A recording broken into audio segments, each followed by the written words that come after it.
सूरदास बचपन से अंधे थे सर, जन्मजात अंधे थे। अगर आप कभी सूरदास को पढ़ें तो उन्होंने लाखों छंद और किताबें लिखी। आपको जान के हैरानी हो जाएगी कि जन्मजात अंधे थे, दिखता नहीं था बचपन, तो घर वालों ने निकाल दिया था। घर वालों ने निकाल दिया, एक पीपल के पेड़ के नीचे रहने लगे और भगवान कृष्ण में भक्ति थी तो गाना वाना गाते थे, उनके भजन वजन गाते थे। तो मथुरा आगरा हाईवे के ऊपर मंदिर है बहुत सारे, अगर आप कभी गए हो तो, है ना। Have you ever been to those temples? Mathura Agra highway है ना, वहां कृष्ण जी के बहुत सारे मंदिर हैं। वहां पर गुलाब के फूलों की माला मिलती है, जहां आपने देखे होंगे, है ना। Have you ever been? आप में से कोई गया है ना, गए हैं ना आप लोग? तो वो पीपल के पेड़ के नीचे बैठे रहते थे और वहां भजन गाते थे। तो किसी गुरु ने उनको बोला कि तू मंदिर जा, वहां गा। तो उसने बोला ठीक है, तो चला जाता था मंदिर में, भगवान कृष्ण के भजन गाता था, मस्त गाता था, ना दिखता था ना भगवान को कभी देखा था, लेकिन कल्पना के अंदर। और इतिहासकार ये बोलते हैं कि 1500वीं शताब्दी में इनका जन्म हुआ, 1535 के आसपास, if I am not wrong.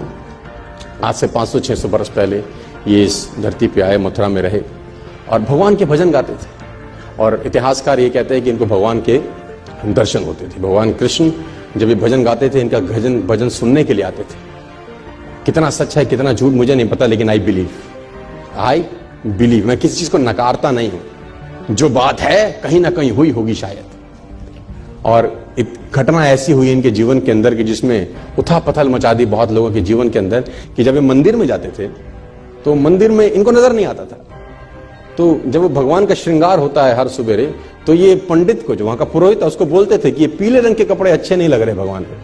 तो pandit was shocked, how it is possible for a blind man to see. उसने बोला ये पीला रंग अच्छा नहीं है। तो उसने बोला कि तुझको कैसे दिखाई दिया? उसने बोला मुझे सब दिखता है, आंखों से नहीं दिखता तो क्या, मन से तो दिखता हूं, रोज मिलता है मेरे को। तो he was surprised, it is not impossible. तो अगले दिन फिर श्रृंगार होता था, बोलता हाँ, ये हरे रंग का कपड़ा क्या जचता है भगवान। तो ये लोग पागल हो गए। पंडित को एक दिन मस्करी सूझी, उसने कहा कुछ ना कुछ षड्यंत्र है, आज भगवान को कपड़े ही मत पहनाओ, पत्तों से ढक दो बस, खाली है पत्तों से ढक दो। तो जब पत्तों से ढक के श्रृंगार हुआ और पर्दे हटाए, तो सूरदास वहां गा रहे थे और गाते गाते बोले भगवान भी गरीब हो गए, आज पत्तों में आए हैं। तो एवरीबडी वाज शॉक्ड कि how it is possible for a blind man to see. लेकिन असंभव, मैं फिर कहता हूं दोस्तों, आपको मन की शक्ति से ना सर भगवान तक को पाया जा सकता है। कोई भी हैंडीकैपनेस आपके आगे नहीं आती अगर मन से साला आप सॉलिड हैं तो यार। और आप तो समृद्ध हैं यार, पूरे तरीके से ठीक हैं, भगवान ने आपको सब कुछ दिया है। एक आदमी ने कहा मैं बहुत गरीब हूं, तो मैंने कहा एक आंख निकाल दे 50 लाख देता हूं। तो उसने बोला कैसी बातें करते हो? मैंने कहा गरीब है, गरीबी दूर करते हैं, और दोनों दे दे तो 1 करोड़ का सौदा हो जाए। उसने बोला नहीं सर, ये कैसे पॉसिबल है? तो मैंने कहा चल दोनों हाथ भी दे, 5 करोड़ और ले दे। तू तो कह रहा गरीब हूं, तेरी गरीबी मिटाता हूं। कह रहा ऐसे तो मैं बहुत अमीर हूं। तो मैंने कहा मैं भी तो तुझे बता रहा हूं कि तू बहुत अमीर है यार, तू क्यों ऐसा सोचता है कि तेरे पास कुछ नहीं है?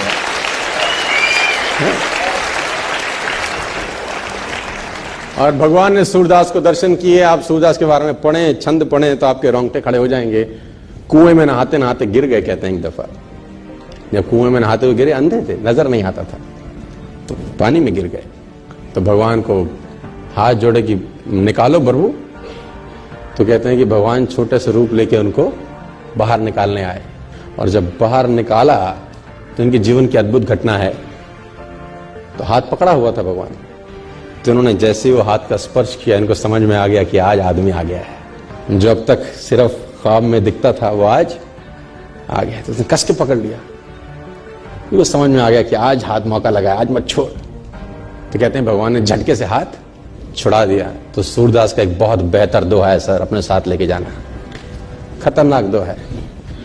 हाथ छुड़ाए जात हो निर्मल जान के मोहे, हृदय से जब जाओ तब सबल जानूंगा तोहे। है ना, हाथ छुड़ा के तो जा सकते हो, है ना, आज मैं कमजोर हूं तो हाथ को झटक सकते हो, लेकिन दिल से निकल जाओ तब मानूंगा कि कुछ हो।